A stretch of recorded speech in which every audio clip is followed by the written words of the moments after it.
Hey, what's up, everybody? Yeah, today, I don't know, I guess we'll talk about the reason I'm actually doing all this on YouTube and what I expect to get out of it.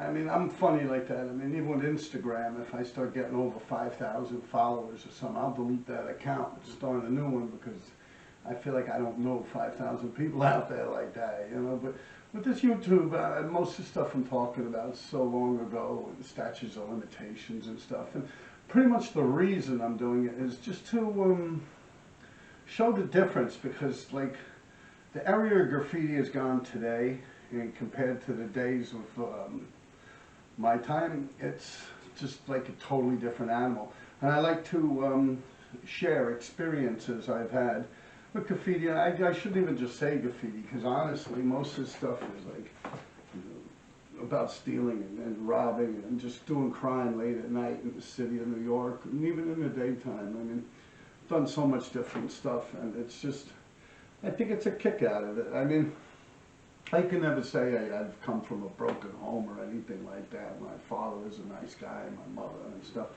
I just really enjoyed it, and I ain't gonna lie. I enjoyed the whole fucking part of it, man, every part of it. And I just want to share these with you. Of course, in my adult life, well, I'm in my 50s now, but probably around 24, 25, something like that, when I started to slow down a lot. I kept writing straight on up until a couple of years ago when they actually arrested me. And I've pretty much hadn't been arrested for graffiti before that until like I was like 17 or 18 years old. Well, now that I got no criminal activity going on, I feel as if I could talk about these things, and as I have been doing in the past. But let me jump into a few situations. Like, for instance, Instagram and like during my lifetime and graffiti. We'll stick with graffiti for this specific episode. There's I lost my train of thought here. I don't even remember what I'm talking about. It's like, in my days, you were accountable for the shit that you said and the shit that you've actually done. It's like, you couldn't really hide from it. If you did, it's like a pussy move. Like, your friends will look at you that way, and peer pressure, I guess, and just like you lose credibility. And it's like you can't walk the earth like that. Back then, it's not what goes on. But it's like nowadays on Instagram and shit, like if someone gets mad at me or something and they start acting like an idiot, I look at it like, yo, that's like some pussy ass shit. You know, like I do the opposite of, like, I've actually had people like trying to scare me. Like, yo, that's like the fucking most funniest thing. Like, I show this video to all my friends and stuff. I'm like, yo, check this fucking guy out. Because, I mean, like, you know, as my stories have been before this, if you haven't checked them out, check them out. You know, I mean, there's some savage shit was going on. Like, other people just weren't really setting it off like that. Not graffiti writers. I mean, basically still to today, graffiti writers are very cowardly people. Like, they creep around in train tunnels unseen, and you know, it's like they come from broken homes, and you know, it's like almost like a scavenger or a bottom feeder, you know.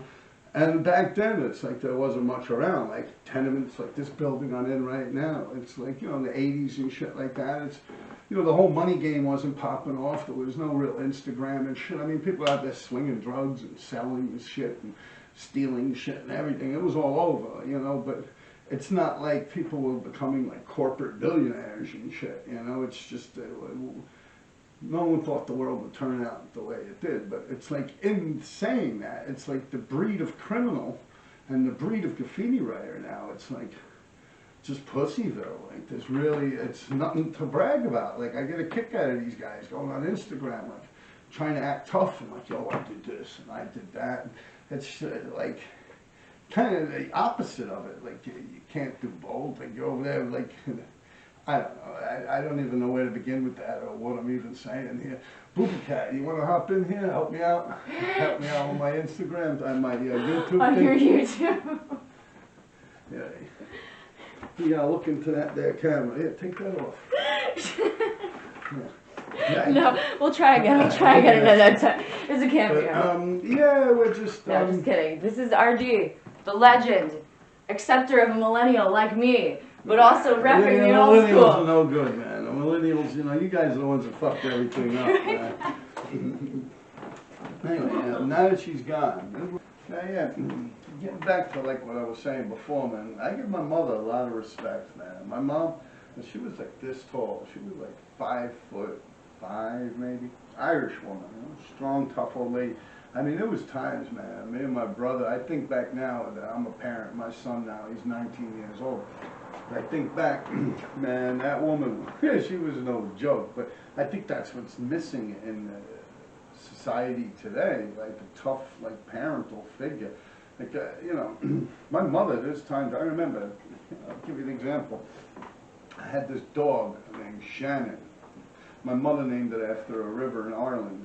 I actually stole the dog, about 14 years old or something. And I stole it from Harlem on 103rd Street with JJ. I'll get into that maybe next time. It's a whole long story about stealing the dog. You know, a little puppy when I got it.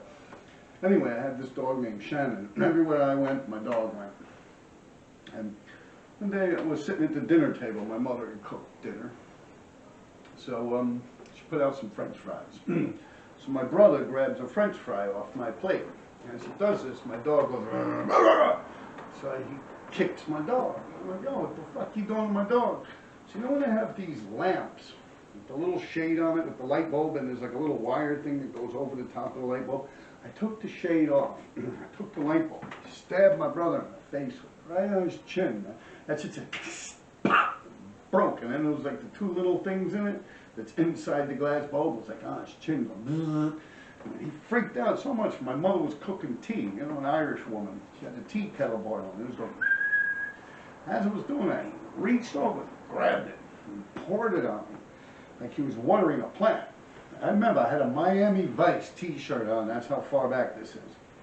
Well, as my back was being melted, you know, like this fucking hot boiling water, I grabbed the steak knife.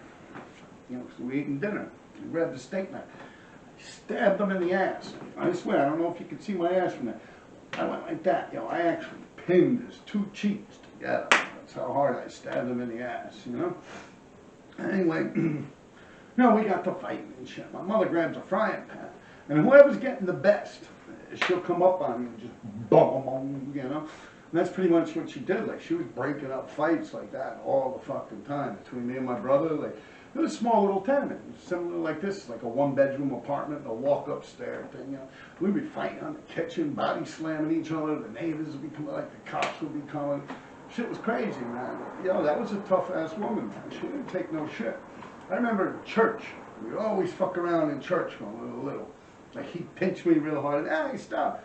You know, my mother would take me in the back where you light the candles. I'm Catholic. My mother would take me in the back and like, can't slap the shit out of me. The priest will just keep on doing his sermon.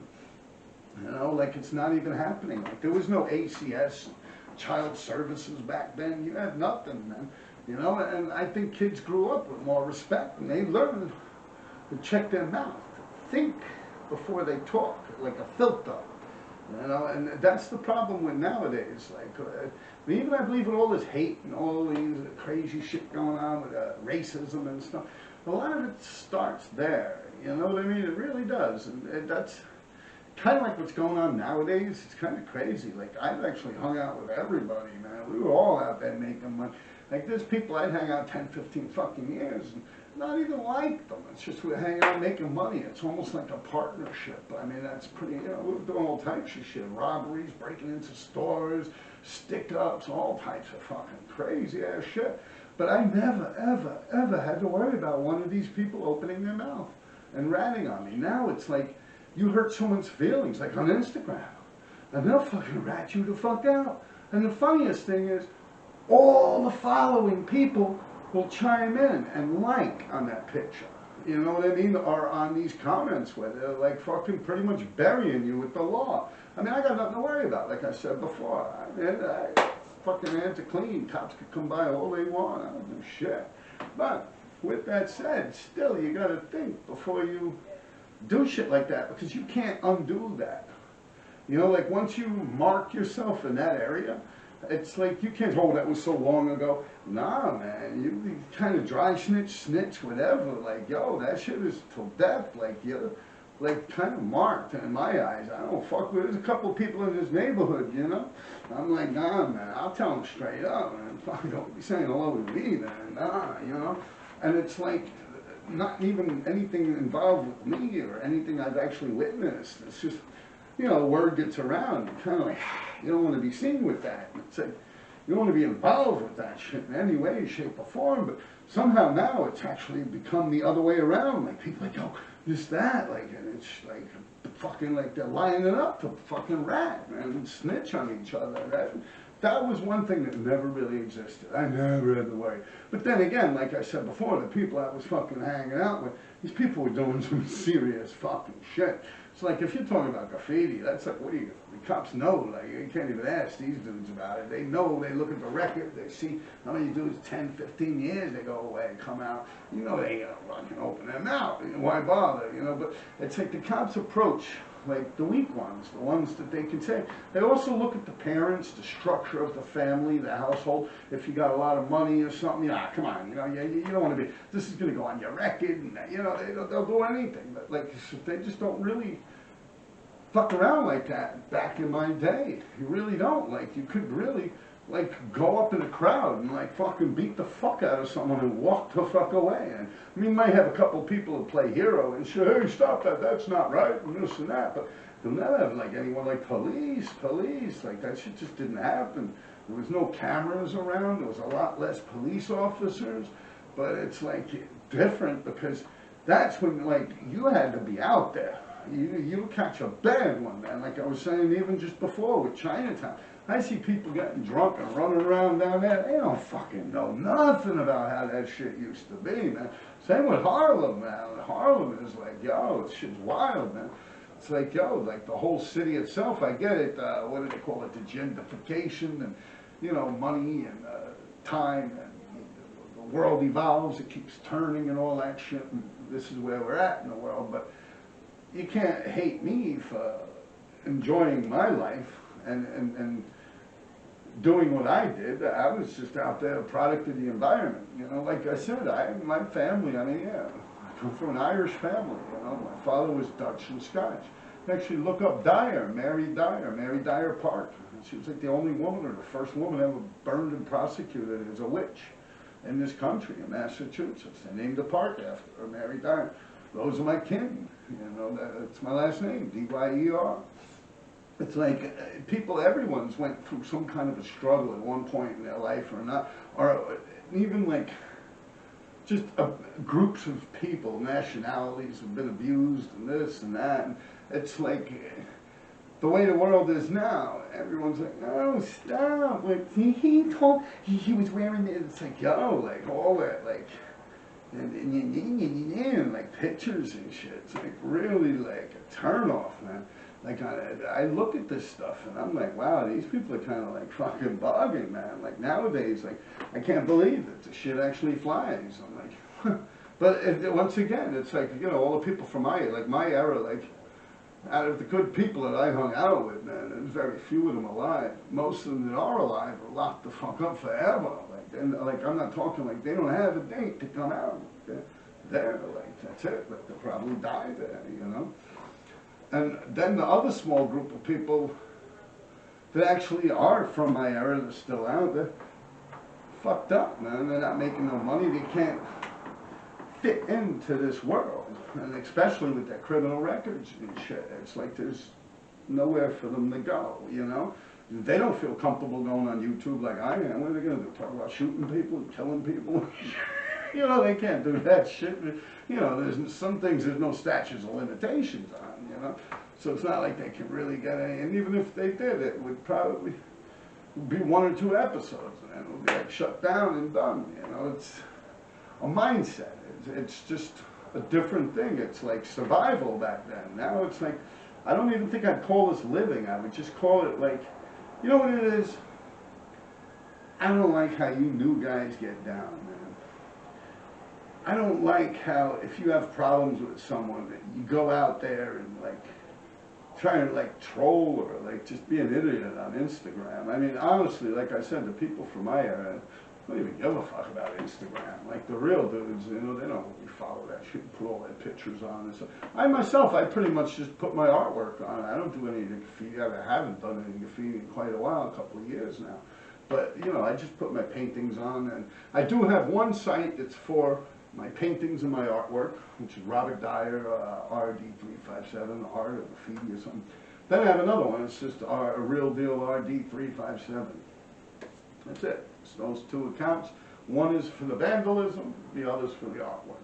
Now the artwork one I post on all the time. The vandalism one, I don't really post on unless someone sends me a cool picture of an old RD or something I did. Oh, that's hot, yo, do you mind if I post it or something like that? Then I'll post it.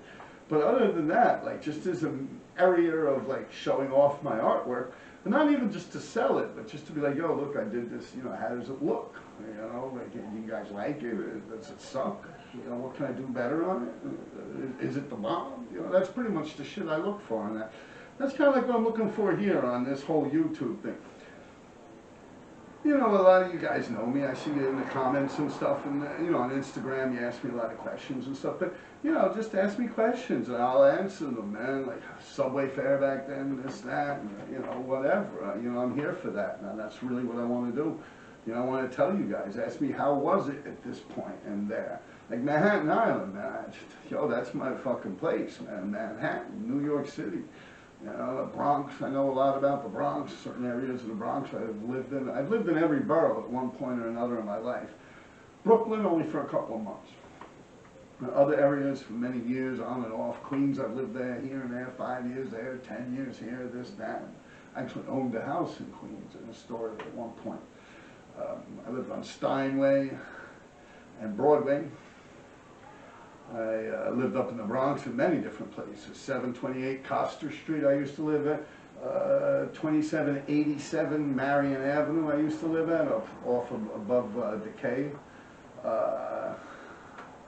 Where else I live in the Bronx? Weeks Avenue, 175th and 176th. I lived there for a while, a couple of years. Yeah, I lived all over the place. Manhattan, pretty much the Upper East Side. 62nd Street for many, many years, and kind of grew up there. 62nd Street between 1st and 2nd Avenue. Right now, I live a few blocks away from there, same neighborhood. I'm not going to give you my actual address now. You know, people throw rocks in my windows and shit, but you get the idea. And yeah, like I said, I'm really not looking for following and making money off of this YouTube or anything, but I just, you know, kind of think it's cool. Like this shit will play on and on and on. And, you know, one day when I'm dead and buried, this shit will still be floating around somewhere out there. And I guess this is like an art project to me. That's a good way for me to say it. It's like an art project, like a live installment of art. Maybe I could do a fucking robot, you know. And now I'm just killing time. I'm sorry, people. Take care, man.